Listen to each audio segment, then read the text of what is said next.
কোথায় রইলেন দয়াল নবী আমাদেরকে ছাড়িয়া আপনি বিনে কি লাভ হবে এ দরাতে বাঁচিয়া আল্লাহুম্মা সাইয়্যিদিনা ওয়া আলা আলি সাইয়্যিদিনা মদিনা মদিনা বলে কান্দে আমি যার যার দেখা দেন গো দয়াল নবী ডাকি আপনায় বারে বার আল্লাহুম্মা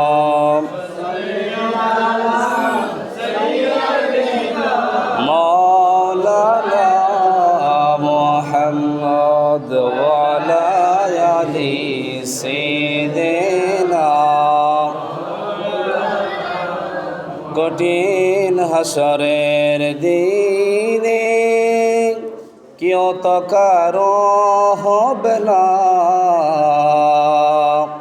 উম্মতি উম্মতি বলে কাঁদবেন নবী দেওয়ানা আল্লাহুম্মা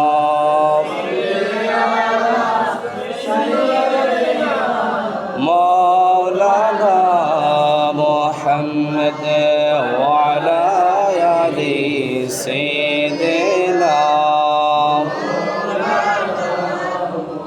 সালাতুন ইয়া রাসূলুল্লাহ আলাইকুম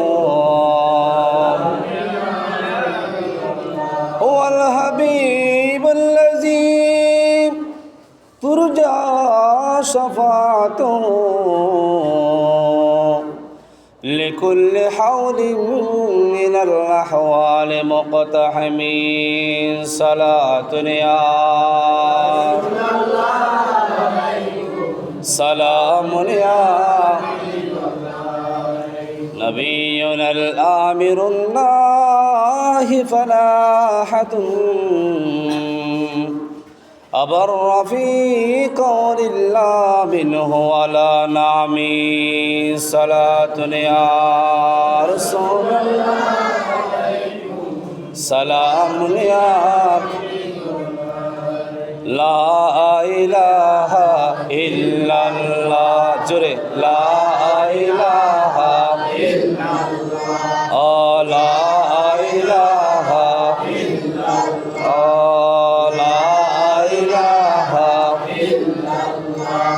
لا إله إلا الله لا إله إلا الله سبحان الله والحمد لله لا إله إلا الله سبحان الله الحمد لله لا إله إلا الله يا رحمن يا الله يا رحيم يا الله يا كريم يا الله لا إله إلا الله لا إله إلا الله سبحان الله الحمد لله لا إله إلا الله يا غفور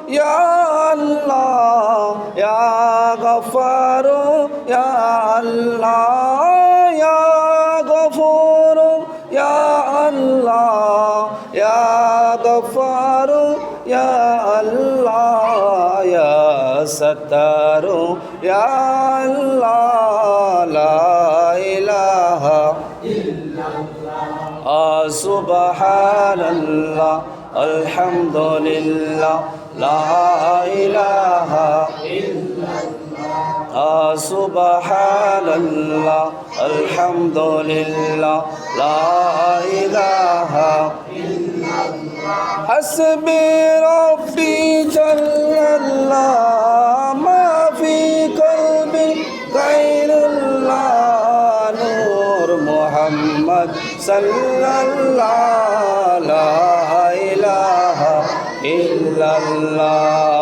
সুবহানাল্লাহ अल्हम्दुलिल्लाह और कोई गैब क्या तुमसे निहा हो बला जब ना खुदा है छुपा तुम पे करोड़ों दरो तैयबा की शमशो दुहा तुम पे करोड़ों दरो हस्बी रब्बी जल्लल्लाह मा फी कल्बी नूर मोहम्मद ला इलाहा ओ ज़ात हो ये इंतखाब असफ हो ये लाजवाब नाम हुआ मुस्तफ़ा नाम हुआ मुस्तफ़ा तुम पे करो दरूद हस्बी रब्बी जल्लल्लाह मा फी कल्बी नूर मोहम्मद सल्लल्लाहु ला ইলাহা ইল্লাল্লাহ মুহাম্মাদুর রাসূলুল্লাহ সাল্লাল্লাহু তাআলা আলাইহি ওয়াসাল্লাম আলহামদুলিল্লাহ শুকরিল্লাহ আল্লাহ পাকের লক্ষ কোটি শুকরিয়া জ্ঞাপন করি যে মহান মনিব রব্বুল ইজ্জত আজকে মহামান্বিত রজনীর মধ্যে অসংখ্য অগণিত আল্লাহর বান্দাগণের থেকে যাচাই বাছাই করে আমরা কতগুলা গুনাহগার বান্দাদের থেকে যাচাই বাছাই করে আল্লাহর ঘরের মেহমান হওয়ার আল্লাহ আমাদের সুযোগ দান করেছেন সেই মহান মনিবের দরবারে একবার উচ্চ আওয়াজ বলুন আলহামদুলিল্লাহ। রাতের সাথে দরুদের হাদিয়া নাজরানা পেশ করছি সরওয়ারে কায়নাত ফখরে মুজিজাত নবী রহমতুল্লিল আলামিন দু জাহানের বাদশা নবী কামলিওয়ালা নবী উম্মতের কান্ডার নবী সাফায়াতের কান্ডার নবী জান্নাত দেনওয়ালা নবী জাহান্নাম থেকে বাঁচানোওয়ালা নবী হুজুর আকরাম হুজুর নূর হযরত মুহাম্মদ মুস্তাফা আহমদ মুজিদাবা সাল্লাল্লাহু আলাইহি ওয়াসাল্লামের নূরানি কদমে লক্ষ কোটি দরুদের হাদিয়া নজরানা পেশ করছি। সম্মানিত হাজরিন সম্মানিত মুসলিম کرام আপনাদের শুকরিয়া জ্ঞাপন করি যে আমরা অত্যন্ত ভাগ্যবান অত্যন্ত সৌভাগ্যবান যাদেরকে বলা হয় যাদের নাম আল্লাহ পাক রব্বুল আলামিন মাগরিবের পথ থেকে বা সূর্যাস্ত যাওয়া থেকে শুরু করে যাদের নাম তালিকাবদ্ধ করা হয় যারা আল্লাহর ঘরের মেহমান হতে পারবে যারা আজকে পুরা রাত ব্যাপী ইবাদতবন্দি করবে এবং কালকে রোজা রাখা অবস্থার মধ্যে দিন কাটাবে জিয়ারত করবে মা বাবার খেদমত করবে গরিব মিসকিনদেরকে খাবার দিবে আহার দিবে এই নিয়তেই যারা সব বরাতকে কেন্দ্র করে সমস্ত নিয়ত যারা করেছে আল্লাহ পাক রব্বুল আলামিনের তালিকার মধ্যে তাদের নাম লিপিবদ্ধ করা হয়েছে একটা আওয়াজ বলুন আলহামদুলিল্লাহ।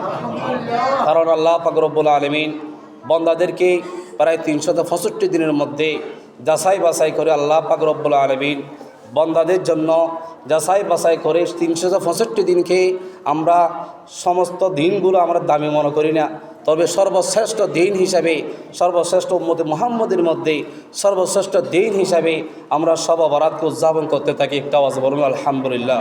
কারণ শব বরাত শব কদর শব মেরাজ দুই রাত এই 365 রাতের মধ্যে এই 5টা রাত অত্যন্ত দামি রাত অত্যন্ত ফজিলতপূর্ণ রাত, যেহেতু সেই রাত থেকে ও 4টা রাত থেকেও বেশি দামি রাত আমরা শব বরাতকে মানে থাকি উদযাপন করতে থাকি। কারণ পুরা রাত পুরা বছর তালিকা এই শাবান মাস থেকে শুরু করে এই শাবান আজকে 14 তারিখ বা 14 তারিখ দিবাগত 15 তারিখ রাত আজকে রাত থেকে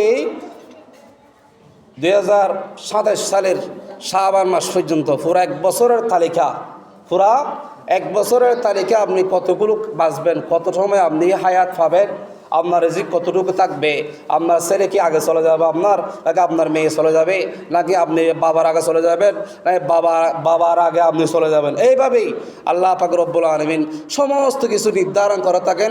আজকে রাতের মধ্যে একটা আওয়াজ বলুন আলহামদুলিল্লাহ। এই রাতে আল্লাহ পাক রব্বুল আলামিন সমস্ত কিছু তালিকাবদ্ধ করে থাকেন। তালিকা করে সব কদর রাতে কি আল্লাহ পাক রব্বুল আলামিনের যতগুলা ফেরেশতা আছে দায়িত্ব নিয়ত ফেরেশতা, ওই ফেরেশতাদের হাতের মধ্যে আজকে রাতের তালিকা করে বন্দার তালিকা করে সব কদর রাতে গিয়ে সেগুলা ফেরেশতার হাতের মধ্যে অর্পণ করেন। একটা আওয়াজ বলুন আলহামদুলিল্লাহ। সেই জন্য আজকে রাতেও অত্যন্ত ফজিলতপূর্ণ রাত, অত্যন্ত দাবি রাত। যে রাতের কথা আল্লাহ রাসূল সাল্লাল্লাহু আলাইহি ওয়াসাল্লাম হাদিসে মুবারাকার মধ্যে নিসফু মিন শাবান বলে উল্লেখ করেছেন। যে রাতের কথা আল্লাহ পাক রব্বুল আলামিন সূরা দখানের মধ্যে কোরআন পাকের আয়াতে কারিমার মধ্যে লাইলাতুল মুবারাকা সম্পর্কে লাইলাতুল মুবারাকার মাধ্যমে অত্তর রাতকে সব বরাতকে বুঝিয়েছেন। একটা আওয়াজ বলুন আলহামদুলিল্লাহ। তো এদিকেই এই লাইলাতুল নিসফু মিন শাবান হাদিসে পাকের মধ্যে আমরা পাই লাইলাতুল বারাত সম্পর্কে। কোরআনে পাক করলে কোরআনে পাকও আমরা লাইলাতুল বারাত সম্পর্কে পাই, হাদিসে পাকও পাই লাইলাতুল বারাত সম্পর্কে, কোরআনে পাকও পাই। কারণ লাইলাতুল বারাত এগুলা বারাত ভাগ্য রজনীর রাত এই শব্দগুলা আসলে ফারসি শব্দ। এগুলা কোরআনেও নাই হাদিসেও নাই। কোরআনের ভাষাও আরবি, হাদিসের ভাষাও আরবি। এখানে কোনো ফারসি উর্দু কোনো কালাম নাই, কোনো কথা নাই। তারা আছে কি আরবি টু আরবি। তাহলে এগুলো ফারসি থেকে যদি বাংলা ভাঙেন আপনি হাদিসের মধ্যে পাওয়া যাচ্ছে সব বরাত, কোরআনে পাকেও পাওয়া যাচ্ছে। একটা আওয়াজ বলুন আলহামদুলিল্লাহ। সেই জন্য আল্লাহ পাক রব্বুল আলামিন সূরা দোহানে সব বরাত সম্পর্কে অসংখ্য গণিত উলামায়ে কেরাম তারা ঐক্যবদ্ধ হয়েছেন। লাইলাতুল মুবারাকা দ্বারা সব বরাতকে বুঝিয়েছেন। একটা আওয়াজ বলুন আলহামদুলিল্লাহ। আল্লাহ পাক রব্বুল আলামিন সূরাতুদ দোহানে 1 নম্বর থেকে 4 নম্বর আয়াতে কারিমায় আল্লাহ নিজে ঘোষণা করেছেন, বিসমিল্লাহির রহমানির রহিম, হামিম ওয়াল কিতাবিল মুবিন ইন্না আনজালনাহু ফি লাইলাতিন মুবারাকাতিন ইন্না কুন্না মুযরিন ফিহা ইউফরাকু কুল্লু আমরিন হাকিম। আল্লাহ রব্বুল আলামিন বলে, ওগো আমার বান্দারা শুনো শুনো, হামিম এই অর্থগুলা আমি এবং আমার রাসূল পারা জানেন। কোনো বান্দাদেরকে আমি এই শব্দ জানার জন্য আমি অনুমতি দেই নাই, এই শব্দ জানার জন্য আমি কোনো বান্দাকে আমি জ্ঞান দিই নাই। হামিম আইন সিন কফ এই শব্দগুলা, আলিফ লাম মিম এই শব্দগুলা কোনো বান্দা জানে না, এগুলা জানে একমাত্র আমি আল্লাহ এবং আমার রাসূল। একটু জোরে বলুন সুবহানাল্লাহ। আল্লাহ বলে ওয়াল কিতাবিল মুবিন, আমি আল্লাহ নিশ্চয় নিশ্চয় শপথ করতেছি ওই কিতাবের, যে কোরআনে পাকের শপথ করে আল্লাহ পাক রব্বুল আলামিন বলে, নিশ্চয় আমি সেটাকে বরকতময় রাতে অবতীর্ণ করেছি, নির্ঘাত আমি সতর্ককারী। রাত্রিতে বন্টন করে দেওয়া হয় প্রত্যেক বান্দার প্রজ্ঞাময় কাজ। একটু জোরে বলুন সুবহানাল্লাহ। অর্থাৎ আল্লাহ পাক রব্বুল আলামিন এমন সময় এমন রাতে আল্লাহ পাকে কোরআনে পাক নাজিল করেছেন, এমন সময়ে বরকত মন্দির করেছেন। এমনকি আল্লাহ পাক রব্বুল আলামিন বলে, আমি আল্লাহ অর্থাৎ নিত সতর্ককারী।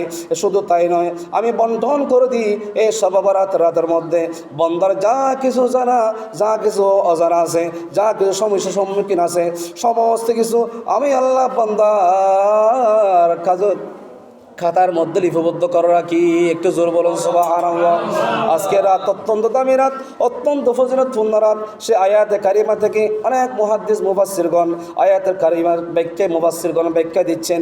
প্রখ্যাত মুফাসসির হযরতে আব্দুল্লাহ ইবনে আব্বাস, হযরতে আবু হুরায়রা রাদিয়াল্লাহু তাআলা আনহু এবং হযরতে ইকরামা রাদিয়াল্লাহু তাআলা আনহু সহ বহু সংখ্যক সাহাবী তাবিঈনদের মতে উক্ত আয়াতে কারিমার মধ্যে লাইলাতুল মুবারাকা দ্বারা সব বরাতকে বুঝিয়েছেন। একটু জোর বলুন সুবহানাল্লাহ।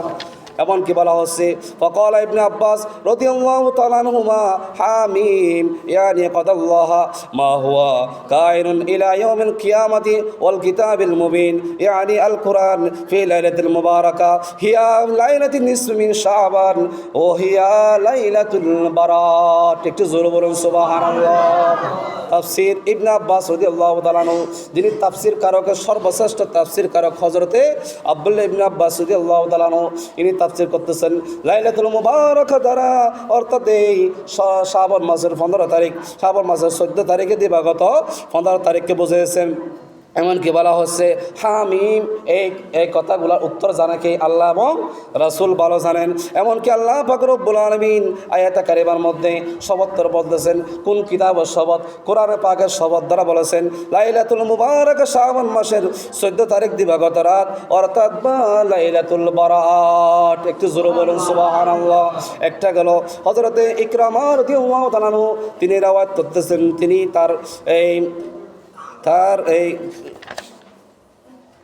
মুফাসসিরগণ হযরত ইকরামা রাদিয়াল্লাহু তাআলা আনহু তিনি বর্ণনা দিচ্ছেন, আন ইকরামাতাল লাইলাতাল মুবারাকা লাইলাতুন নিসফি মিন শাবান আনসারাল্লাহু জিবরাইল ইলাস সামাই দুনিয়া ফি তিলকাল লাইলাতি হাত্তা আমরিল কুরআনা আলাল খাতাবাতি রিসামাহা মুবারাকাতান লা ইয়ান্নাহা কাসীরাতান আল খায়র ওয়াল বারাকাতা লিমা ইয়ানজিলু ফিহা মিনার রাহমাতি ওয়া ইয়াজাবু ফিহা মিনাদ দাওয়া। একটু জোরে বলুন সুবহানাল্লাহ। হযরত ইকরামা রাদিয়াল্লাহু তাআলা আনহু বলেন, লাইলাতুল মুবারাকা দ্বারা শাবান মাসের 14 তারিখ দিবাগত রাত বা শবে বরাতের রাতকে বোঝানো হয়েছে।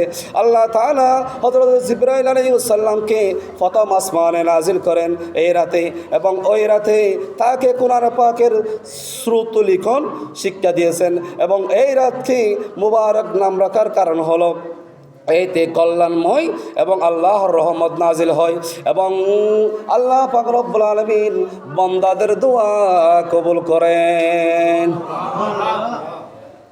হযরত ইকরামা রাদিয়াল্লাহু তাআলা আনহু আপনাদেরকে বলতেছে শবে বরাত আছে কি আছে না, এগুলো মুফাসসিরগণ কি বলতেছে এগুলো শোনার পরে ইনশাআল্লাহ আমরা হাদিসের পাকের মধ্যে যাবো।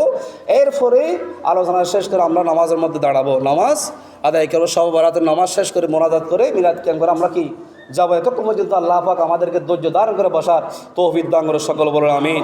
শবে বরাত সম্পর্কে একটু চিন্তা ভাবনা করুন, একটু বাড়া করে মগজের মধ্যে ঢুকাবেন। যারা বলে সর্ববরাত নামে কোনো বরাত ইসলামের মধ্যে নাই, কোনো আলু আলুটি নাই, কোনো জিয়ারাত নাই, ফাতিহা নাই, এই সমস্ত যারা বলে তো তাদেরকে আমরা বলি আপনারা একটু কিতাব স্টাডি করুন, কিতাব পড়ুন। যদি কিতাব পড়েন ইনশাআল্লাহ আপনিও শবে বরাত সম্পর্কে পাবেন, হাদিসও পাবেন, কোরআনে পাকও পাবেন। কারণ এক শবে বরাত মানে তো সব মানে এগুলো ফারসি শব্দ, এগুলো তো আপনি হাদিসও পাবেন না, কোরআনও পাবেন না, সারা জীবন খুঁজলেও কোথাও পাওয়া যাবে না। যদি কিতাব পড়েন, বিভিন্ন কিতাব পড়লে ইনশাআল্লাহ এগুলো আপনি তরজমা অটোমেটিকলি আপনার সামনে চলে আসবে। সেই জন্য যারা এই সমস্ত কিছু বলে সমস্ত এই যারা আমরা এই কতগুলো নগণ্য বান্দা আমরা যে কোরআনে বুঝি না, হাদিস বুঝি না, যা বলে আমরা তা বুঝি তা জানি। এখন এখানে বিভ্রান্ত করে অনেক মানুষ মসজিদের মধ্যে অনেক এলাকায় মসজিদ তালা মারা রাখে। আজকে রাতে ইবাদত বন্দি করার চাইয়ে আপনি বেশ্যাখানে গেলে ভালো হবে, একটা আওয়াজ বলুন না নাউজুবিল্লাহ। এই সমস্ত কথাও আমরা শুনেছি, শুনেন না আপনারা? এই শবে বরাতের রাতে ইবাদত বন্দি করার চাইয়ে মসজিদে যাওয়ার চাইয়ে বেশ্যাখানে গেলে বেশি ভালো হবে, এরকম বলেছে আমরা শুনি নাই? আলেমুল আমাদের আলেম একটা আলেম, এটা কোনো সামান্য আপনাদের মতো আমাদের মতো সামান্য কোনো মানলে একটা আলেম, একজন আলেমের মুখে এই সমস্ত কথা কি মানায়? তো তারা কি জাহান্নামী নয় জান্নাতি? তার কি মান আছে? তার কি মান আছে? কে বলে যে এই সমস্ত মানুষদেরকে যিনি বছরে একবার হলেও মসজিদে আসার জন্য একটু নিয়ত করে থাকে, বসে থাকে, ঠিক কিনা বলেন?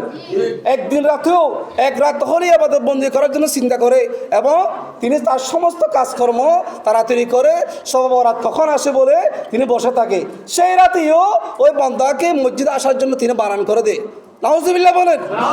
ওই বান্দা মসজিদে আসার জন্য একটু চেষ্টাও করে, বছরে পুরা বছর নামাজ পড়ি নাই, শবে বরাত আসলে আমি আল্লাহর কাছে তওবা করব, আমি আল্লাহর কাছে তওবা ইস্তিগফার করব, ক্ষমা চাইবো, এই শবে বরাত থেকে শবে বরাত পর্যন্ত আমি আর কোনো গুনাহ করব না বলে তিনি নিয়ত করে থাকে, তওবা করব বলে নিয়ত করে থাকে।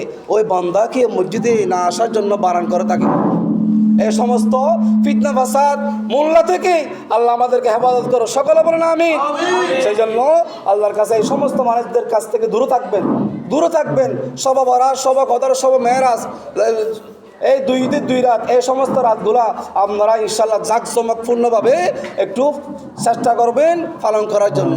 কোনো কথায় খান দিবেন না, ইনশাআল্লাহ চেষ্টা করবেন। যেহেতু এই রাতেই লক্ষ লক্ষ মানুষদেরকে আল্লাহ পাক রব্বুল আলামিন ক্ষমা করে দিবেন। এমনকি কালিব গোত্রের কতগুলা ছাগল ছিল, যে ছাগলগুলোর লোমগুলা ছিল অনেক বেশি, কালিব গোত্রের মক্কার মোকাররমায় এই খালিদ গোত্রের কতগুলো ছাগল, যে ছাগলের অত্যন্ত লোম ছিল, এই লোম থেকেও বেশি বান্দাদের গুনাহ আল্লাহ পাক আজকে রাতে ক্ষমা করবেন। একটা আওয়াজ বলুন না সুবহানাল্লাহ। শুধু ক্ষমা করবে না কাকে? যিনি হিংসুক, যিনি অহংকারী, যিনি মুশরিক, তার গুনাহ আল্লাহ তার তওবা আস্তে ক্ষমা করবে না। আল্লাহ রাসূল সাল্লাল্লাহু আলাইহি ওয়াসাল্লাম স্পষ্ট ঘোষণাই। কিন্তু তারপরেও যদি ক্ষমা চান, সিজদা পড়ে থাকেন, এই রাতে পুরা রাত ইবাদত বন্দেগী করতে থাকেন, আল্লাহ পাক হয়তো আপনার গুনাহ ক্ষমা করতে পারে। আল্লাহর কাছে কোনো কিছু কমতি নাই। আল্লাহ গফুর, আল্লাহ গফফার, আল্লাহ সাত্তার, সেই জন্য আল্লাহর কাছে কোনো কিছু কমতি নাই। আমরা চাইব ইনশাল্লাহ আজকে পুরা রাতটা যেন আমরা ইবাদত বন্দেগী করার মাধ্যমে যেন আমরা কাটতে পারি। আল্লাহ আমাদের প্রত্যেকের তৌফিক দান করে, সকল বলে আমিন। আরেকটা মুফাসসির হযরতে ইমাম কুরতুবী এই লাইলাতুল মুবারাকার মাধ্যমে তিনি বলতেছেন, আয়াতে কারিমার লাইলাতুল মুবারাকা যে শব্দটা আমরা পেলাম, এই আয়াতকে কেন্দ্র করে হযরতে ইমাম কুরতুবী রাদিয়াল্লাহু তাআলা তাফসীর করতেছেন, লাইলাতুন নিসফি মিন শাবান ওয়া লাহা আরবাআতুন আসমাল লাইলাতুল মুবারাকা ওয়া লাইলাতুল বারাত ওয়া লাইলাতুস সাদ ওয়া লাইলাতুল কদর ওয়া ওয়াসফিহা বিল বারাকাতি লিমা ইয়ানজিলুল্লাহু ফিহা আলা ইবাদিহি মিনাল বারাকাতি ওয়াল খায়রাতি ওয়াস সাওয়াব। একটা আওয়াজ বলুন না সুবহানাল্লাহ। হযরতে ইমাম কুরতুবী রাদিয়াল্লাহু তাআলা ইনি বর্ণনা দিচ্ছেন যে লাইলাতুল মুবারাকা দ্বারা অর্ধ শাবান অর্থাৎ শবে বরাতকে বোঝানো হয়েছে। একটা আওয়াজ বলুন না সুবহানাল্লাহ। 15 শাবানের এই রাত তথা শবে বরাতের রাতের মধ্যে তিনি 4টা নাম লিপিবদ্ধ করেছেন। কয়টা নাম? 4টা নাম। নাম কি বলছিলাম? হযরতে ইমাম কুরতুবী রাদিয়াল্লাহু তাআলা এই লাইলাতুল মুবারাকাকে, শবে বরাতকে 4টা নামে তিনি আখ্যায়িত করেছেন। 1 নম্বর নাম হলো লাইলাতুল মুবারাকা বা বরকতপূর্ণ রাত। একটা আওয়াজ বলুন না সুবহানাল্লাহ। 2 নম্বর নাম দিলেন লাইলাতুল বারাত তথা মুক্তি বা ভাগ্যের রাত। একটা আওয়াজ বলুন না সুবহানাল্লাহ। 3 নম্বর নাম দিলেন লাইলাতুস সাদ বা ক্ষমা স্বীকৃতির দিনের রাত। একটা আওয়াজ বলুন না সুবহানাল্লাহ। 4 নম্বর নাম দিলেন লাইলাতুল কদর বা ভাগ্য রজনীর রাত। একটা আওয়াজ বলুন না সুবহানাল্লাহ। এই সমস্ত নামগুলো আপনি কীভাবে হাদিস থেকে মুছাবেন? আপনি এই নামগুলো কীভাবে মুছাবেন? যে রাত অত্যন্ত ফজিলতপূর্ণ রাত হিসাবে প্রায় শুধু আমরা মনে করি এই লাইলাতুল বারাত বা এই একটা নাম আমরা জানি, কিন্তু আরও 4টা নাম স্পষ্টভাবে তাফসীর কারক ইমাম কুরতুবী তার তাফসীরের মধ্যে তিনি 4টা নাম দিয়েছেন। একটা আওয়াজ বলুন না সুবহানাল্লাহ। এই শবে বরাতকে কেন্দ্র করে আপনি কোনটা বোঝাবেন, কোনটা মুছিয়ে কোনটা রাখবেন? যারা কিতাব পড়ে না, মানে না, তারা এই সমস্ত কথাগুলো বিভ্রান্ত করে মুসলমান সমাজকে তারা কী করে দূরে ঠেলে দিতে চায়। যিনি 5 ওয়াক্ত নামাজ পড়ে না, জীবনেও নামাজ পড়ে না, কিন্তু সব বরাত আসলে 1 ওয়াক্ত নামাজ পড়ার জন্য তিনি চেষ্টা করে থাকে, বসে থাকে, ওই ব্যক্তিকেও তিনি মসজিদে বারণ করে মসজিদে না আসার জন্য। আপনি কি করবেন? 1 বছর নামাজ পড়ে নাই, 1 বছর নামাজ না পড়ে একদিন নামাজ পড়ে কি আপনি কি আল্লাহকে পেয়ে যাবেন?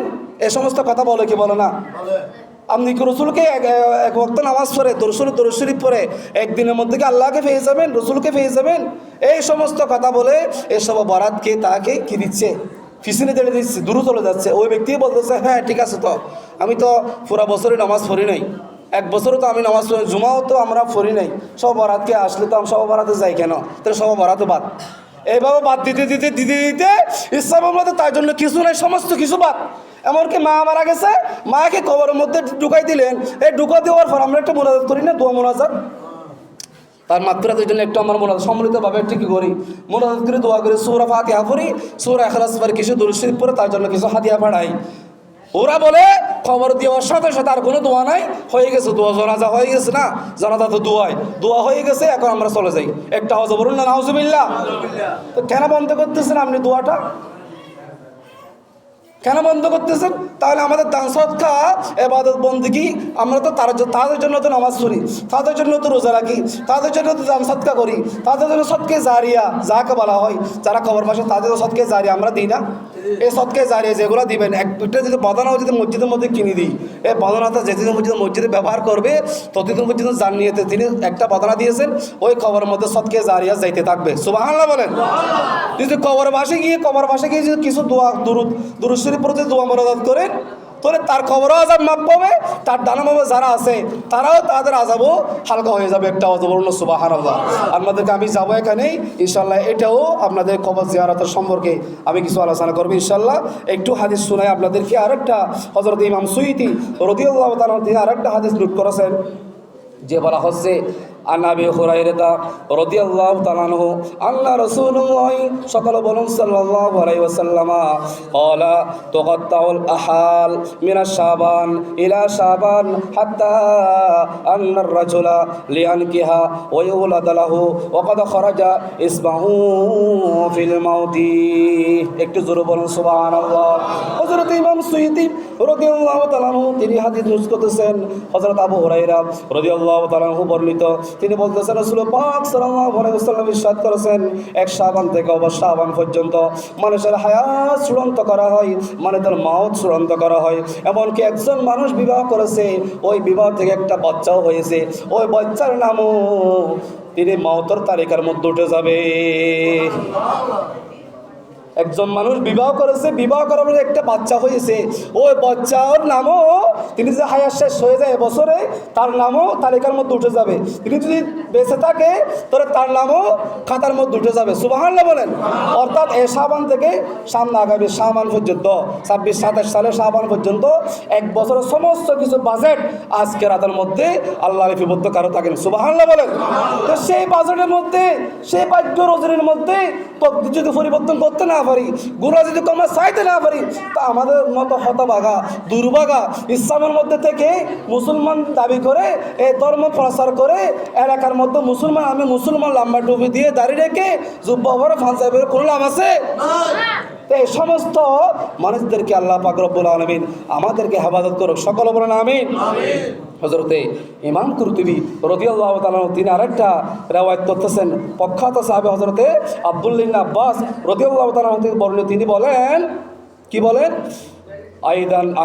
أيضا إن الله تعالى يقضى الأقدة في ليلة النصف من شعبان ويسلمها إلى أربابها في ليلة القدر। فقد সাহাবী হযরত আব্দুল্লাহ ইবনে আব্বাস রাদিয়াল্লাহু তাআলা থেকে বর্ণিত, তিনি বলেন, নিশ্চয় মহান আল্লাহ পাক রব্বুল আলামিন অর্ধ শাবান শবে বরাতের রাত্রিতে যাবতীয় বিষয়ের ভাগ্য তালিকা আল্লাহ পাক রব্বুল আলামিন প্রস্তুত করে থাকেন। আর কদর রাতে ওই ভাগ্য তালিকা আল্লাহ পাকের যতগুলো ফেরেশতা আছে, বাস্তবায়ী ফেরেশতা, ওই ফেরেশতাদের হাতের মধ্যে আল্লাহ পাক রব্বুল আলামিন আজকের তালিকা কদর রাতের মধ্যে আল্লাহ পাক রব্বুল আলামিন লিপিবদ্ধ করে থাকেন।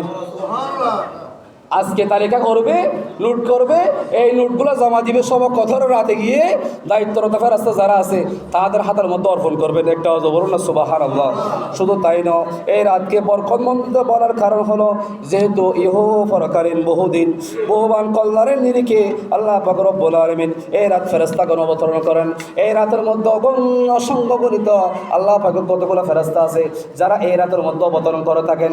এই রাতে অবতরণ করে তিনি মসজিদে করবেন, মসজিদে বারান্দা করবেন, ঘরের কন্যারে করবেন, এবং কোথায় কোথায় আপনার বান্দা আল্লাহর খাস বান্দাগণ নামাজ পড়তেছে, কোথায় কোথায় জিকির আজকার করতেছে, কোন জায়গায় আল্লাহ পাকের কোরআন তেলাওয়াত হচ্ছে, কোন জায়গায় আল্লাহ পাকের রব্বুল আলামিন জিকির চলতেছে, কোন জায়গার মধ্যে কোরআন পাকের তেলাওয়াত হচ্ছে, কোন জায়গার মধ্যে নামাজ হচ্ছে।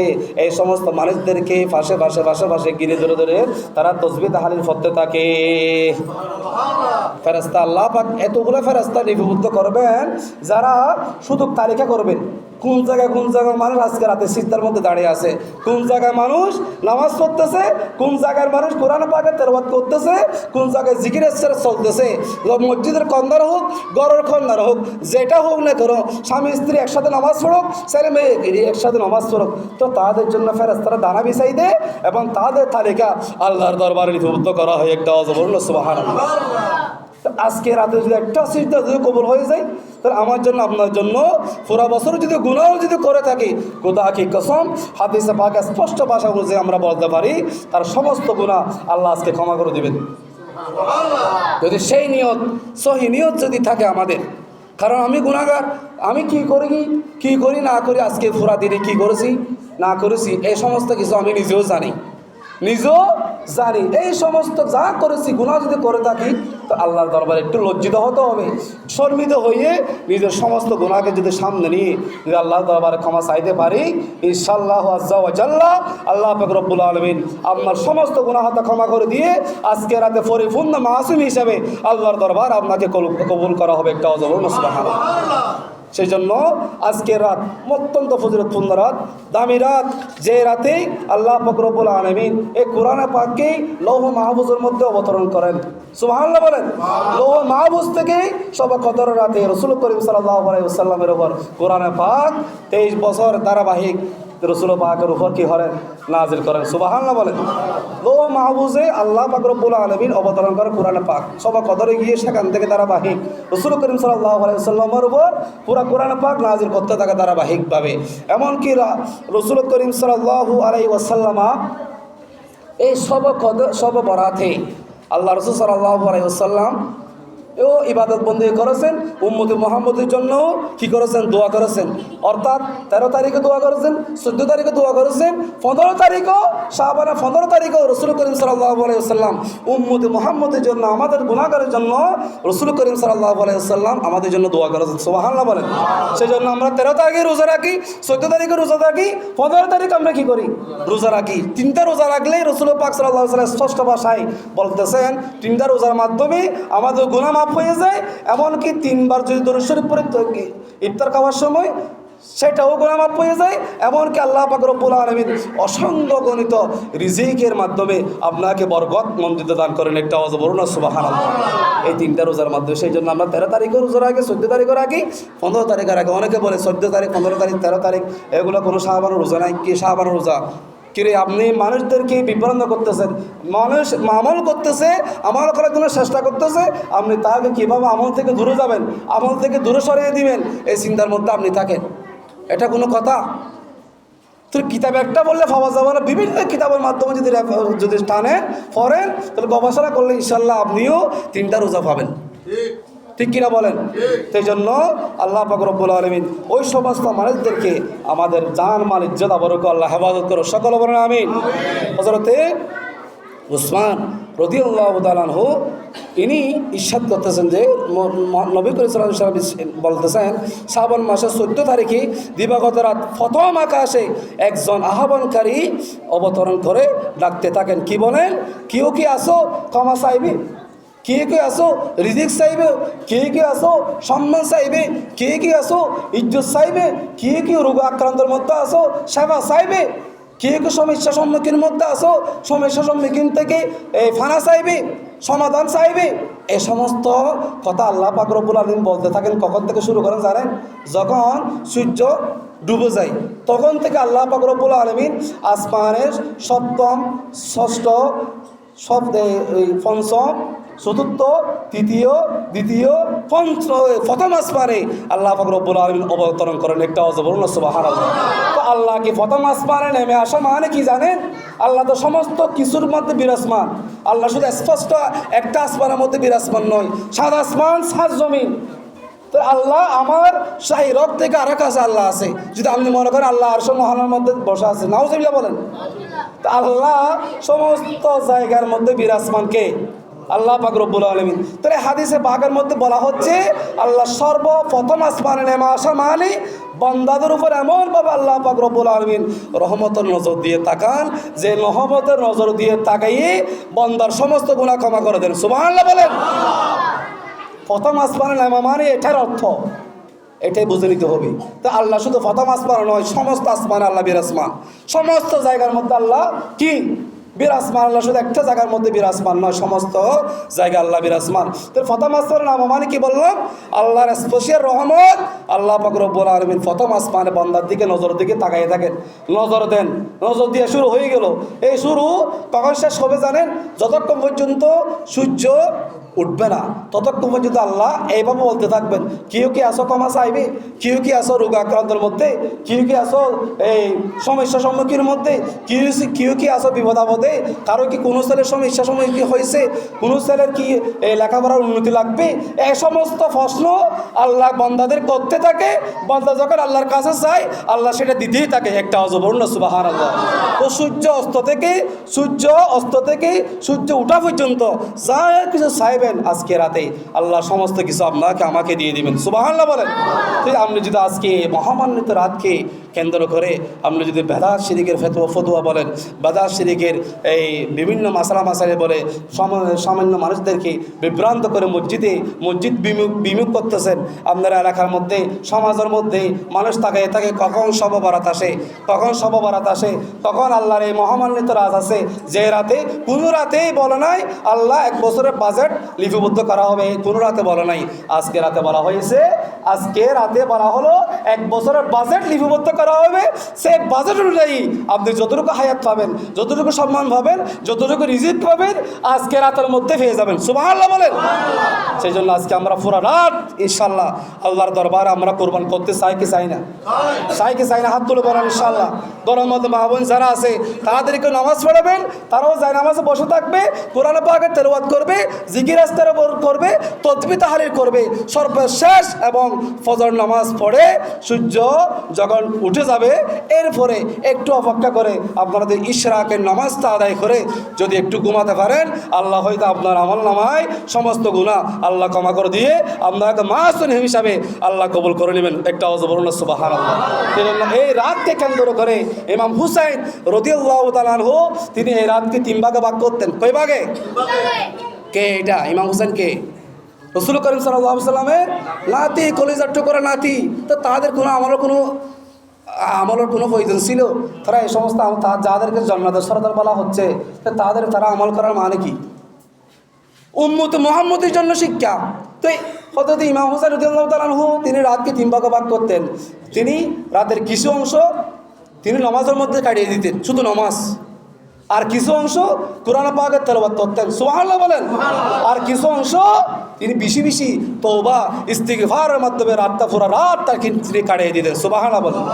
3 ভাগে ভাগ করতেন। সেই জন্য আমাদেরও রাতকে 3 ভাগে ভাগ করতে হবে। শুধু নামাজ নয়, নামাজ পড়তে বললে তো মানুষ বারবার যদি সিজদাতে দেখেন, রুকুতে থাকেন একটু ক্লান্ত লাগবে। সেই জন্য 4 রাকাত আমি ধারাবাহিক আপনাদেরকে বলবো কি নামাজ পড়বেন, এইভাবে বলে দিব।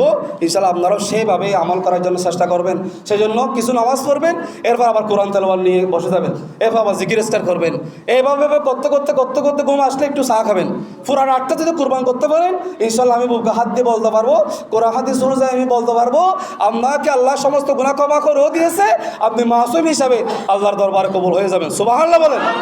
সেই জন্য স্পষ্টভাবে বলা হচ্ছে আপনারা এই রাতকে কেন্দ্র করে কেউ ঘুমাবেন না ইনশাআল্লাহ। কিন্তু আরেকটা কথা আমি বলে দিচ্ছি, মাজারে গিয়ে দূরফল্লা কোথাও গিয়ে এই রাতকে আপনারা অবশ্যই করবেন না, আল্লাহর ওয়াস্তে। গত বছর আমি বলেছিলাম এই রাতকে কেন্দ্র করে অনেকেই মাজারে যাওয়ার জন্য এদিক থেকে যদি আপনি মাঝবান্ডার দরবারে যান, এদিক থেকে এই টাইমে নামাজ শেষ করে যদি যান তাহলে এখানে যেতে হয়তো 12টা বা 1টা বাজতে পারে। তো পুরা রাতটা গাড়ির মধ্যে চলে গেল, তাও আবার গল্প গুজবের মধ্যেও চলে গেলেন। তো এই রাতটা দিয়েছে কিসের জন্য? তো মাঝে ঘুরতেছেন যে আপনি, এগুলো আপনাকে কে বলেছে? আমাদের আকাবের সুন্নি আকাবের কোনো কেউ কি বলেছে পুরা রাতটা মাজারে কাটিয়ে দিবেন? কি বলেছে কেউ? স্পষ্ট জামিয়া থেকে ফতোয়া দেওয়া হলো আপনারা যারা এই সমস্ত কাজগুলো করেন আসলে এগুলা কিছু পাবেন না, জিরো হয়ে যাবে। সেই জন্য মাঝে এখানে যারা আশেপাশে যাদের মাজার আছে, নৈকট্য বান্দাগণ যারা তাদের মাজারে যাবেন, বিশেষ করে সর্বপ্রথম যাবেন কার কাছে? মার কাছে, বাবার কাছে, দাদার কাছে, দাদির কাছে, নানার কাছে, নানির কাছে, যারা আপনাকে কাঁধে কুলিয়ে নিয়ে বড় করেছে তাদের কাছে যাবেন। তাদের কাছে গিয়ে তাদের জন্য মাগফিরাত কামনা করবেন। এরপর বাকি সবই থাকলে এলাকায় যাদের ডানে বামে যদি মাজার থাকে সেখানে গিয়ে জিয়ারত করবেন। কিন্তু দূর কোথাও গিয়ে সময় নষ্ট করবেন না, 1 মিনিটও সময় নষ্ট করা যাবে না। আজকে রাত পুরা রাতটা ইবাদত বন্দি করার রাত। সময় পেয়েছে কোরআন তেলাওয়াত, সময় পেয়েছে তাসবিহ তাহলিল, সময় পেয়েছে নামাজের মধ্যে দাঁড়িয়ে যাবেন। পুরা রাতটা ইবাদত বন্দির মধ্যে কাটিয়ে দেওয়ার আল্লাহ আমাদের তৌফিক দান করে, সকল বলেন আমিন। এই রাতেই বিশেষ করে রাসূল করিম সাল্লাল্লাহু আলাইহি ওয়াসাল্লাম, আমরা কি নামাজ পড়বো নাকি একটু অপেক্ষা করব? আরেকটু অপেক্ষা করব? তাহলে 9টায় শুরু করবো, মানুষ আরও আসুক ইনশাল্লাহ। সেই জন্য আমি বলতেছি বলতেছে রাসূল করিম সাল্লাল্লাহু আলাইহি ওয়াসাল্লাম, এই আজকে রাতেই হযরত মা আয়েশা সিদ্দিকা রাদিয়াল্লাহু তাআলা আনহার কাছ থেকে হঠাৎ করে কোথাও চলে গেলেন। মা আয়েশা সিদ্দিকা রাদিয়াল্লাহু তাআলা আনহা তিনি রাসূল করিম সাল্লাল্লাহু আলাইহি ওয়াসাল্লাম দেখতেছেন বিছানার মধ্যে তিনি নাই, হুজরা শরীফে খেয়ে নাই, রাসূল করিম হুজরা শরীফে নাই, সেখান থেকে কোথাও চলে গেলেন। মা আয়েশা সিদ্দিকা রাদিয়াল্লাহু তাআলা আনহা তিনি খুঁজতেছেন, বাইর হলেন, খুঁজতে খুঁজতে খুঁজতে খুঁজতে দেখা যায় আল্লাহ রাসূল সাল্লাল্লাহু আলাইহি ওয়াসাল্লাম জান্নাতের বাকির মধ্যে জিয়ারত করতেছেন। একটা অজবরন সুবহানাল্লাহ। আজকে রাতে, কোন রাতে? আজকের রাতে। এটাই হাদিস দ্বারা আমরা, এই হাদিস থেকে আমরা কি দিই? রেফারেন্স দিই মাজার জিয়ারত সম্পর্কে। রাসূল করিম সাল্লাল্লাহু আলাইহি ওয়াসাল্লাম কোথায় গেলেন? কোন জায়গায়? জান্নাতুর বাকির মধ্যে গিয়ে কী করতেছেন? জিয়ারত মতন মশগুল।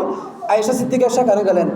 মা আয়েশাকে রাসূল করিম সাল্লাল্লাহু আলাইহি ওয়াসাল্লাম বলতেছেন, হে আয়েশা, তুমি কি এটাই ভেবেছো আল্লাহ এবং রসুল তোমার উপর নারাজ হয়েছে? তুমি কি এটা ভাবতেছো? ইয়া রাসূলুল্লাহ, আমি সেটা ভাবি নাই। আমি মনে করছি আপনি আমার কাছ থেকে গিয়ে অন্য অন্য বিবিগণ যারা আছে হয়তো তাদের কাছে চলে গিয়েছেন, আমি সেটাই মনে করছিলাম। সুবহানাল্লাহ বলেন। আল্লাহ রসুল বলে, হে আয়েশা, তুমি কি জানো না আজকে রাতটা কোন রাত? সুবহানাল্লাহ বলবেন না? আয়েশা, তুমি কি জানো না আজকে রাতটা কোন রাত?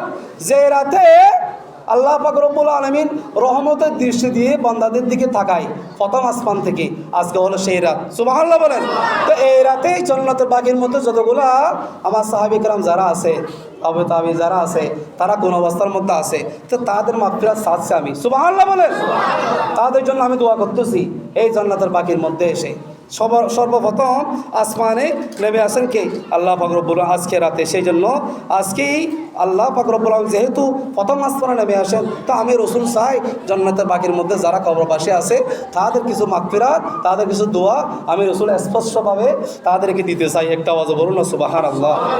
তাহলে এই সমস্ত হাদিসে পাক তা আপনি কীভাবে কর্তন করে, আপনি কীভাবে কেটে অন্য অন্য কিতাব, হাজার কিতাব বানাতে পারবেন, কিন্তু এই সমস্ত কিতাব, এই সমস্ত হাদিস আপনি কাটতে পারবেন না। কোনটা কাটবেন? কয়টা কাটবেন? আপনি কয়টা পৃষ্ঠা ছিঁড়ে আপনি কয়টা রাখবেন? আপনি 1400 বছরের আগের কিতাব, 1500 বছরের আগের কিতাব, 500 বছরের আগের কিতাব, তা আপনি কীভাবে কর্তব্য হবেন? কীভাবে কেটে কেটে আপনি মানুষদেরকে বলবেন না মাজারে যাবেন না, জিয়ারাত নাই, কিছু নাই, ফাতিহা নাই, উরুস নাই, কিছু নাই, এই সমস্ত কিছু বলে এ সমস্ত মানুষদেরকে বিভ্রান্ত করতেছে। আল্লাহ রসুল বলে, নাহাইতুকুম আন জিয়ারাতিল কবুর ফাজুরুহা কামা তুযাক্কিরুল আখিরা। একটু আওয়াজ বলুন না সুবহানাল্লাহ। আল্লাহ রসুল বলে, সর্বপ্রথম যুগে আমি মুসলমানদেরকে কবর জিয়ারত করার জন্য বারণ করেছিলাম, এখন তোমরা জিয়ারত করো, কেননা জিয়ারত করলে আখিরাতের কথা স্মরণ হয়ে যায়। সুবহানাল্লাহ বলেন। জিয়ারত করলে আমি যে কুই আগে রওয়ানা হে কুই পিছে রওয়ানা, উনি আমার আগে চলে গেল, আমি হয়তো ওর পিছে চলে যাবো কি যাবো না? এটা চিরন্তর সত্য। আল্লাহ রসুল বলে, এই কবরে যাওয়া মানে, কবরস্থানে যাওয়া মানে, জিয়ারত করা মানে আমি সেই কবরে যাব দেই, সেটার একটা উদাহরণ। সুবহানাল্লাহ বলেন। হযরতে উসমান রাদিয়াল্লাহু তাআলা আনহু তিনি যখন কবরস্থান দেখতেন, অজুরই কান্না শুরু করে দিতেন। এমনকি কান্না করতে করতে সুগর ফানি বেয়ে বেয়ে বেয়ে বেয়ে দাড়ি পর্যন্ত ভিজে যেত। উসমান রাদিয়াল্লাহু তাআলা প্রশ্ন করা হলো, এ উসমান, তা আপনার জন্য তো জান্নাত তো ওয়াজিব, আপনার জন্য তো জান্নাত আল্লাহ পাক রব্বুল আলামিন দুনিয়া থাকা অবস্থায় জান্নাতের টিকিট আপনাদের ক্ষেত্রে দিয়ে দিয়েছেন, তা আপনি কবরস্থান দেখলে কান্না করেন কেন? কারণটা কি? তো আপনি কবরস্থান থেকে কান্না করার মানে হচ্ছে কবরবাসী যারা হয়ে গেছে তারা তো আল্লাহর অতি নিকটে চলে গেছে, আর আমরা যারা মৃত্যুবরণ এখন করতে পারি নাই, আমরা তো আল্লাহর কাছ থেকে অনেক দূরে। একটা আওয়াজ বলুন না সুবহানাল্লাহ। যারা কবরবাসী হয়ে গেছে তারা তো আল্লাহর অতি নিকটে গেছে, আর আমরা যারা এখনো কবরবাসী হতে পারি নাই, কবরস্থানে যেতে পারি নাই, আমরা তো আল্লাহর কাছ থেকে অনেক অনেক দূরে। সেই জন্য আমি বেশি বেশি কবরস্থানে গিয়ে আমি জিয়ারত করি, কবরস্থানে বসে থাকি। একটা আওয়াজ বলুন না সুবহানাল্লাহ। আব্দুল্লাহ ইবনে মুবারক রাদিয়াল্লাহু তাআলা আনহু ইনি যাচ্ছেন কোথাও সফরে, হঠাৎ করে বিরাট একটা কবরস্থানের মধ্যে তিনি অবস্থান করতেছেন জিয়ারত করবেন বলে। আব্দুল্লাহ ইবনে মুবারক ও জিয়ারত করবো বলে সেখানে বসে আছেন, জিয়ারত করবেন। জিয়ারত যখন মশগুল হলেন, তিনি দেখতেছেন ওই কবরস্থান থেকে হঠাৎ করে 40 জন মুর্দা সাদা পোশাক পরিধান করে একটা উঠানের মধ্যে, একটা আঙ্গিনার মধ্যে তারা গোল করে বসে আছে।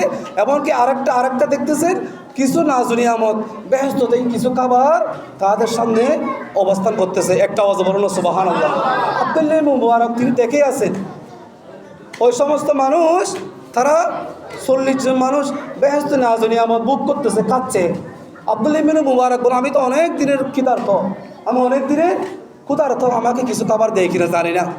তো তিনি তাকাই আছেন, তারা খাবার খেয়ে তারা অলরেডি চলেও যাচ্ছেন। এদিকে আব্দুল্লাহ ইবনে মুবারক তাদেরকে সালাম দিলেন, আসসালামু আলাইকুম ওয়া রাহমাতুল্লাহি ওয়া বারাকাতুহু। ও 40 জন মুর্দা তারা সালামের জবাবও দেয় নাই, বরং আব্দুল্লাহ ইবনে মুবারক সালাম দেওয়ার অর্থ হলো তাকে কিছু কি দেওয়া, আর কিছু কি দেওয়া, খাবার দেওয়া। সালামের অর্থ কি? কিছু খাবার, কিন্তু দেয় নাই, সালামের উত্তরও দেয় নাই।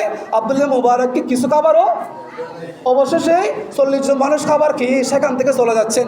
বলতেছে আব্দুল্লাহ মুবারক বলতেছে, আপনারা একটু দাঁড়ান, আপনারা খাড়া, যে আপনাদের সামনে যে সম্মুখীনে যে খাবার নিয়ামত নাজ নিয়ামত আসতেছে, আপনারা খাচ্ছেন, বুক করতেছেন, আর আমি এদিকে সালামও দিলাম, সালামের উত্তরও দিলেন না। আমি তো অনেক দিনের ক্ষুধার্ত, কিছু খাবার দিলেন, আপনারা জান্নাতে খাবার খেয়ে চলে যাচ্ছেন, আপনারা খারা একটু আমাকে বলবেন। আব্দুল্লাহ ইবনে মুবারককে ওই 40 জন লোক বলতেছে, আমরা তো আমাদের উপর তো সালাম দেওয়া সালাম নেওয়া সুন্নত ন ওয়াজিব ন, আমাদের আমল তো বন্ধ হয়ে গেছে, যেহেতু আমরা কবরস্থানে চলে গেলাম, তা আমাদেরকে যারা আমল ফাড়াবে সেগুলো যাবে, কিন্তু আমাদের আমল করা আল্লাহ কী করে দিয়েছেন? বন্ধ করে দিয়েছে, আমাদের আর কোনো আমল না, সেই জন্য আপনার সালামের উত্তরও আমরা দিয়ে নেই। সুবহানাল্লাহ বলেন। তা আপনারা খারা এত জান্নাতে নিয়ামত বুক করতেছেন, এটা কেন বা কীভাবে ফেলেন? কী কারণে আপনারা জান্নাতে নিয়ামত বুক করে খেয়ে চলে যাচ্ছেন, এটা কী কারণে একটু বলবেন?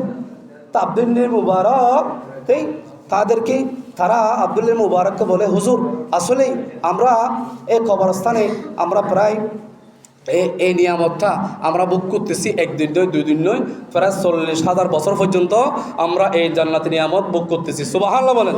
তো আমরা জানি না আর কত বছর আল্লাহ পাক রব্বুল আলামিন আমাদেরকে এই জান্নাতি নিয়ামত দান করবেন, আমরা ধারণা নাই, আমাদের জানা নাই। তো এগুলো কেন ফেলেন?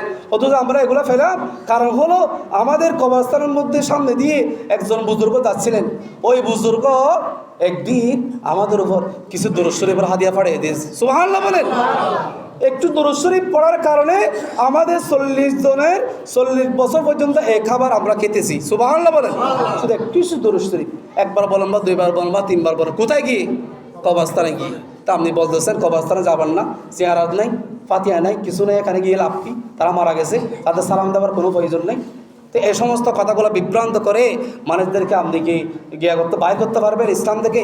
তো যারা আসলে প্রকৃত মুমিন মুত্তাকি পরহেজগার, যারা এই সমস্ত কথাগুলো মানে, তাদেরকে কিয়ামত পর্যন্ত যদি বানানো করে, তাদের কখনো বাদে রাখতে পারবেন না, তারা যাবেই যাবে।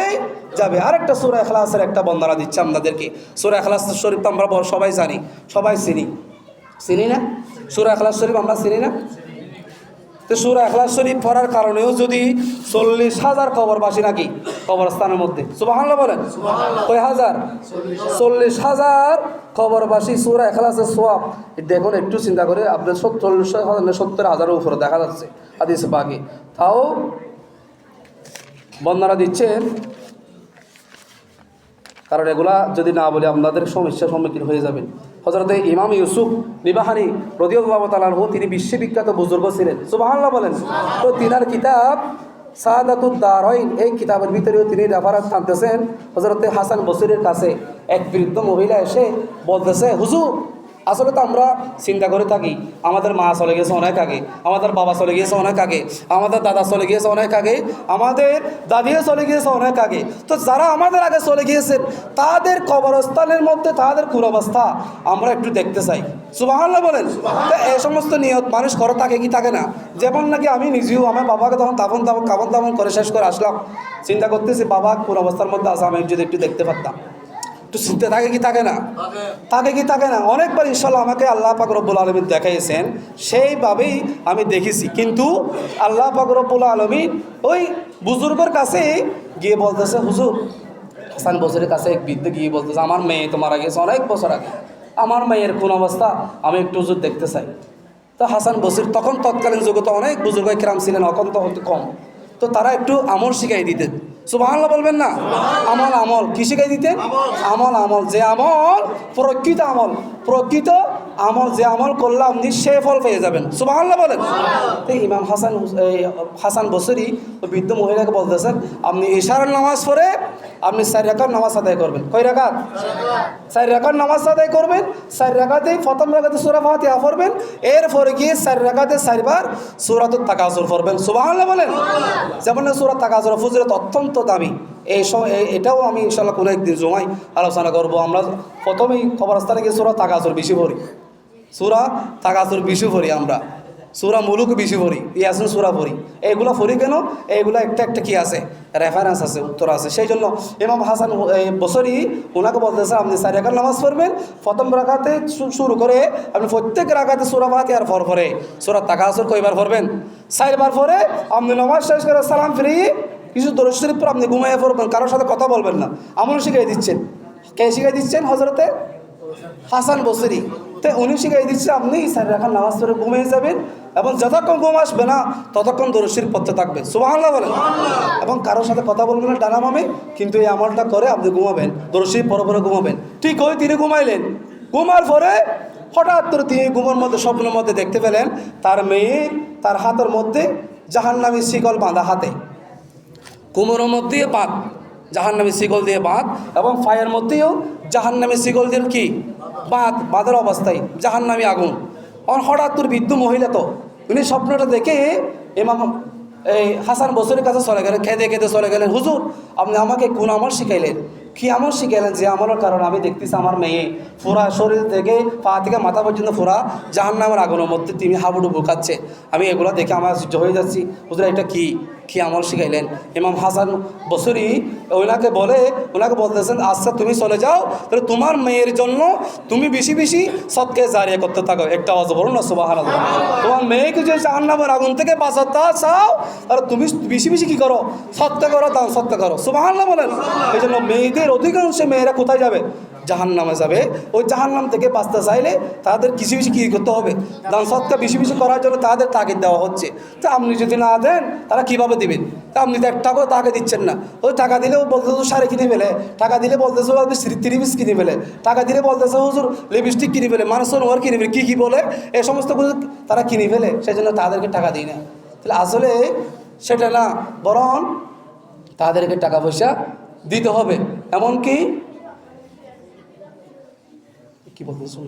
এমনকি তাদেরকে যদি টাকা পয়সা দেন তাহলে তারা দান সদকা করতে পারবে। রাসূল পাক সাল্লাল্লাহু আলাইহি ওয়াসাল্লাম বলতেছেন অধিকাংশ মেয়েরা জাহান্নামে যাবে। যখন বলতেছে সমস্ত মেয়েরা রাসূল পাক সাল্লাল্লাহু আলাইহি ওয়াসাল্লাম দরবারে এসে বলতেছেন ইয়া রাসূলুল্লাহ আমরা কেন জাহান্নামে যাব? ও তোমরা অধিকাংশ মেয়েরা, আমি এই মেয়েরাজের রজনীর মধ্যে যখন গিয়েছিলাম তখন দেখতেছি অধিকাংশ মেয়ে জাহান্নামী। তো তোমরা যদি জাহান্নাম থেকে বাঁচতে চাও তো তোমাদের দান সদকা বেশি বেশি করতে হবে। সুবহানাল্লাহ বলেন। তো এই কথা শোনার সাথে সাথে ওই মেয়েদের, ওই আরবের মেয়েদের কারোর দুল ছিল স্বর্ণার কানের দুল, কারো গলার মধ্যে স্বর্ণার শিকল ছিল, যা ছিল হাতের মধ্যে আংটি ছিল আরব যুগে। তো তখন তারা কানের দুল, গলার গলার শিকল যা আছে স্বর্ণার সমস্ত কিছু বাইতুল মালার মধ্যে হযরত বেলাল রাদিয়াল্লাহু তাআলা আনহুকে তারা দান করে দিয়েছিলেন। একটা আওয়াজ বলুন না সুবহানাল্লাহ। যা কিছু সম্পত্তি ছিল সমস্ত সম্পত্তি ওই মেয়েরা কি করে দিলেন? দান সদকা করে দিলেন, যারা যেন জান্নাতে যাইতে পারে। সুবহানাল্লাহ বলেন। এইদিকেও ওই হাসান বসরির কাছে এসে মা প্রশ্ন করতেছে হুজুর আপনি আমাকে কি স্বপ্ন দেখাইলেন? কি স্বপ্ন দেখলাম? আমার মেয়ে তো পুরাই জাহান্নামী। ও তুমি কি বেশি বেশি কী করতে থাকো? সৎকা করতে থাকো, সত্তার কারণে হয়তো তোমার মেয়ে কোথায় যেতে পারে? জান্নাতে যেতে পারে। উনি যখন সৎকা করতে আসে, এদিকে হাসান বসরি তিনি একদিন স্বপ্ন দেখলেন, একটা মেয়েকে দেখলেন জান্নাতের এই কি বলতে চৌকির মধ্যে তিনি বসবাস করতেছে, এমনকি কতগুলা হুর গালমাল তার সুতোর পাশে বসে তার খেদমত করতেছে। সুবহানাল্লাহ বলেন। তো হাসান বসরিকে ওই মেয়েটা দেখে প্রশ্ন করতেছে হুজুর হাসান বসরি আপনি হয়তো আমাকে চিনেন নাই। কথা না আমি কিন্তু তোমাকে চিনি নাই, তুমি কে? তোমার একটু পরিচয় দাও। আমি হলাম ওই মহিলার মেয়ে, যে মহিলাটা বৃদ্ধ মহিলাটা আপনার কাছে গিয়ে আমার কবরের মধ্যে কোন অবস্থার মধ্যে আসি এটা জিজ্ঞেস করতেছিল। আমি ওই মহিলার মেয়ে। ও তোমার মা তো বলেছিল তুমি তো জাহান্নামী, তোমার পায়ের শিকল জাহান্নামের, হাতে পায়ে তোমার শিকল জাহান্নামের শিকল, কোমরের মধ্যে জাহান্নামের শিকল। তো তোমার মা তো বলেছিল তুমি জাহান্নামী, তো তুমি এখন জান্নাতের মধ্যে নাজ নিয়ামত বুক করতেছো, কারণটা কি? একটু আগে তো তোমার আম্মু আমাকে এসে বলতেছে তুমি জাহান্নামী, এখন তোমাকে আমি স্বপ্ন দেখতেছি। হাসান বসরি বলতেছে তোমাকে আমি স্বপ্ন দেখতেছি তুমি তো এখন জান্নাতের মধ্যে হাবুডুবু খাচ্ছ, জান্নাতে নাজ নিয়ামত বুক করতেছো, এবং জান্নাতি ফেরেশতাগণ তোমাকে কি দিচ্ছে? ফাঁকা দিয়ে বিস্তেছে বাতাস দিচ্ছে, তো তুমি এই যে নিয়ামত কোথায় ফেলা? হুজুর আসলে আমি এই নিয়ামতটা একটু আগেই পেয়েছি, কারণ এখান থেকে যাওয়ার সময় একজন বুজুর্গ ব্যক্তি আমাদের এই কবরস্থানের মধ্যে ডানে বামে প্রায় 70,000 কবরবাসী আমরা এখানে আসি। এই 70,000 কবরবাসী শুধু ডানেও 70,000, বামেও 70,000, সামনেও 70,000, পিছনেও 70,000, এই 70,000 প্লাস 70,000 যত কবরবাসী আমরা আসি, আজকে আমরা নাজনীয় বোধ করার কারণ হলো এই কবরস্থান দিয়ে যাওয়ার সময় একজন বুজুর্গ ব্যক্তি একবার সূরাতুল ইখলাস এবং কুল হুয়াল্লাহু শরীফ তেলাওয়াত করেছে বিদায় ওই সূরা ইখলাসের তেলাওয়াতের কারণে, সূরা ইখলাসের ফজিলতের কারণে 70,000 কবরবাসীর আযাব আল্লাহ ক্ষমা করে দিয়ে সিরাতুল নাজাত রাসূল বানাই দিয়েছেন। একটা আওয়াজ বলুন তা আপনি বলবেন জিয়ারত করবেন না? এখনো কি বলবেন জিয়ারত বাধা দিবেন? জিয়ারতে এখনো যাবো না আমরা ইনশাআল্লাহ? যাবো না? যাবো বলেন ইনশাআল্লাহ। কার কবরে? বাবার কবরে, দাদার কবরে, নানার কবরে, নানির কবরে, যারা আমাদের এই কুলো খাঁদে নিয়ে কবর বাসিন্দা হয়ে গেছে তারা তাকাই আছেন, ফকিরের মতো মিসকিনের মতো তাকাই আছেন। কখন কি ফাড়াবেন, কখন কি নিয়ামত আমার জন্য ফাড়াবে, এটা দিয়ে তিনি বসে থাকেন। নাতি আসলেও, নাতি দেখলেও খুশি হয়ে যায়। নাতি যখন কবরস্থানে গিয়ে নানি বলে সালাম দে, নানি আসসালামু আলাইকুম ইয়া আহলাল কুবুর, বাবা যদি বলে, ছেলে যদি গিয়ে বাবা আসসালামু আলাইকুম ইয়া আহলাল কুবুর, নানাকে যদি বলে নানা আসসালামু আলাইকুম ইয়া আহলাল কুবুর, এইভাবে নাম সম্বোধন করে করে সালাম দেবেন। তো তারা বলতে তারা সেখান থেকে সালামের জবাব দিবেন, সুবহানাল্লাহ বলেন। আপনি যদি বলেন তাহলে কবরস্থানে যাবেন না, তাহলে এগুলো আপনি কি ফল পাবেন? আজকে আপনি যান নাই, আপনি মারা গেলে আপনার ছেলেও আপনার কবরে যাবে না, ঠিক কিনা বলেন? তা আপনার মার কবরে যান নাই, মা মারা গেছে, আপনার স্ত্রী মারা গেছে, ওই স্ত্রীর কাছেও ওই মেয়ের ছেলেও তার কবরে যাবে না। এটা হচ্ছে কথা, শেষ কথা। এমনকি বলা হচ্ছে, সেই জন্য হাদিসে পাকে স্পষ্ট ভাষা অনুযায়ী আমরা বলতে পারি ইনশাল্লাহ আমরা কবর জিয়ারত করব, মাজারে যাব এবং সিজদা দিব না, আকার বাতি মোমবাতি এগুলো সমস্ত কিছু দিয়ে গিয়া করবেন না। এবং কি পাশে যদি কোথাও মাজারের আশেপাশে যদি এতিমখানা, মিসকিন এতিমখানা যদি ফান্ড থাকে, ওই ফান্ডটা আমরা টাকা দিব। অনেকে প্রশ্ন করে হুজুর আমরা মাজারে দান পাশে টাকা দিব, এবার দান পাশের টাকাগুলো কারা খায়? তো যারা মাজারের মধ্যে এখানে বসে থাকে তারা তো এই টাকাগুলো খায়, তো তারা খেলে কী হবে? তো তারা যেহেতু দায়িত্বরতা আছে, তারা হয়তো খেতে পারবে। এখানে যারা আছেন তারা যদি বলে আপনারা খেতে পারবেন, যদি তাও যদি আপনি বাধা মনে যদি বাধা আসে বুঝে আমি এখানে দিব, দেওয়ার কোনো দরকার নাই। পাশাপাশি যদি এতিমখানা যদি থাকে, ও এতিমখানার বক্স দান বস্ত্রের মধ্যে টাকাগুলো দিয়ে আসবেন। সেই জন্য এদিকে সজাগ থাকবেন, মাজারে গিয়ে সিজদা দিবেন না, মাজারে গিয়ে রুকু সিজদা দিবেন না, শুধু সিজদা দিবেন কে? কাকে? আল্লাহকে ছাড়া আর কাউকে মাথা নত করা স্পষ্ট বলা হাদিস পাক, কোরআনে পাক। আল্লাহ সিজদার মালিককে, এখন আর কোনো দ্বিতীয় কোনো মানুষ নাই, দ্বিতীয় কোনো মানুষ আর নাই। সিজদা দেওয়ার মালিক যদি কি হতে থাকতো তাহলে স্ত্রী কাকে দিতেন? স্বামীকে, যদি রেওয়ায় থাকতো, কিন্তু এটা দেয় নাই, এটা দেয় নাই। সেই জন্য আল্লাহকে শুধু সিজদা দিবেন, বান্দাদেরকে কাছ থেকে দোয়া চাইবেন তাদের উসিলা তালাশ করে করে, অবাতাগু ইলাইহির ওসিলা, অবাতাগু ইলাইহিল, ওই ব্যক্তির মাধ্যমে আল্লাহ তুমি আমার গুনাহ ক্ষমা করে দাও। ওই বুজুর্গ ব্যক্তির মাধ্যমে আল্লাহ তুমি হায়াতে রিজিকে অফুরন্ত বরকত দান করো। কার মাধ্যমে? উসিলা ছাড়া তো দুনিয়ার মধ্যে আপনি আসতে নেই, আপনিও আসেন নাই, তাহলে উসিলা তো লাগবে। উসিলা ছাড়া কেউ কারো নয়, উসিলার উপরে আমরা নয়, উসিলাই লাগবে। উসিলা চাচ্ছি আমরা, কার উসিলা? তার থেকে তো সাথ নাই। যদি আপনি বলেন হুজুর আমাকে কিছু দেন, আমাকে কিছু দেন, বুজুর্গ মানুষ আমাকে কিছু দেন, আমি শাহ মাজারে দিয়ে বলেন বাবা আমাকে কিছু দেন, হবে? আল্লাহ তুমি ওই বুজুর্গ বন্দার কারণে, বুজুর্গ বন্দার মাধ্যমে আমাকে আল্লাহ তুমি হায়াত দান করো, আমার রিজিকের মধ্যে বরকত দান করো। ও বুজুর্গ ব্যক্তির কারণে, বুজুর্গ ব্যক্তির মাধ্যমে এইভাবে মাধ্যমে হয়ে দোয়া করবেন, ওনার থেকে সরাসরি খুঁজবেন না। এটা হচ্ছে স্পষ্ট কথা, এটা মনে রাখবেন। সেই জন্য আখিরে কথা হলো, আমরা কি এখন নামাজে দাঁড়াবো ইনশাল্লাহ? 9টা যেহেতু বেজে গেছে, আমরা 6 নিয়ত 12 রাকাত নামাজ আদায় করবো ইনশাল্লাহ। এই 6 নিয়ত 12 রাকাত